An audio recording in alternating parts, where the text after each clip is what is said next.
In October 1968, I heard the guards bring a new prisoner into the camp and lock him into the cell behind mine. Ernie Brace was a decorated former Marine who had flown over 100 combat missions in the Korean War. He had been accused of deserting the scene of an aircraft accident, court-martialed and discharged dishonorably from the service. Determined to restore his good name, he had volunteered as a civilian pilot to fly supply missions in Laos for the United States Agency for International Development and, when asked, to secretly supply CIA-supported military units in the Laotian jungle. During one such operation, communist insurgents, the Pathet Lao, overran the small airstrip where he had just landed and captured him. His captors handed him over to soldiers in the North Vietnamese army, who marched him to a remote outpost near Dien Bien Phu.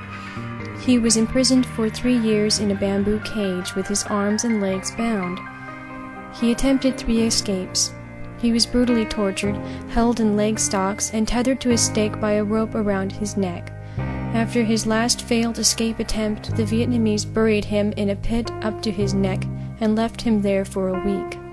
In 1968, he was brought to Hanoi. Uncertain whether the United States government was aware he had been captured alive, he was greatly relieved to realize that he was now in the company of American POWs whose captivity was known to our government. When the commotion in the cell behind me died down as the guards left Ernie alone in his new home, I tried to tap him up on the wall.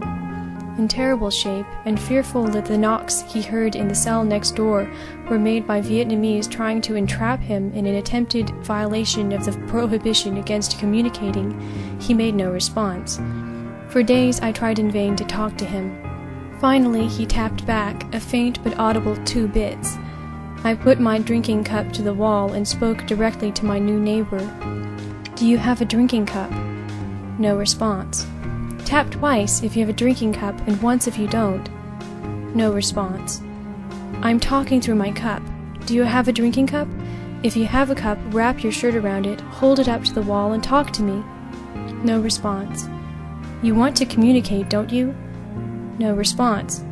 I continued at some length, vainly trying to get him to talk to me, but as he had just been given a drinking cup, the suspicion that he was being set up by the Vietnamese intensified as I urged him to make illicit use of it.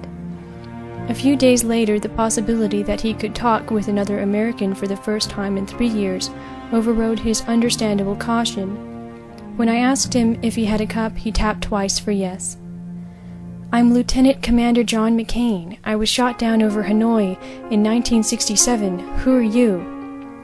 "My name is Ernie Brace," came the response. "Are you Air Force, Navy, Marine?" "My name is Ernie Brace." "Where were you shot down?" "My name is Ernie Brace." To my every query, Ernie could only manage to say his name before he broke down. I could hear him crying. After his long, awful years in the jungle, the sound of an American voice, carrying with it the promise of fraternity with men who would share his struggle, had overwhelmed him. It took some time before Ernie could keep his composure long enough to engage in informative conversation, but once he did, he became a tireless talker, hungry for all information about his new circumstances, and eager to provide me with all the details of his capture and captivity. I was somewhat surprised to learn he was a civilian. I assumed he was CIA, but refrained from asking him. As a civilian, Ernie was under no obligation to adhere to the code of conduct.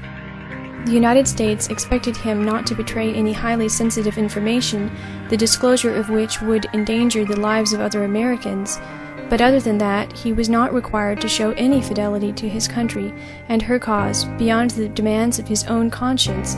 But Ernie's conscience demanded much from him. He kept our code faithfully. When the Vietnamese offered to release him, he declined, insisting that others captured before him be released first. No one I knew in prison, Army, Navy, Marine, or Air Force officer, had greater loyalty to his country or derived more courage from his sense of honor. It was an honor to serve with him.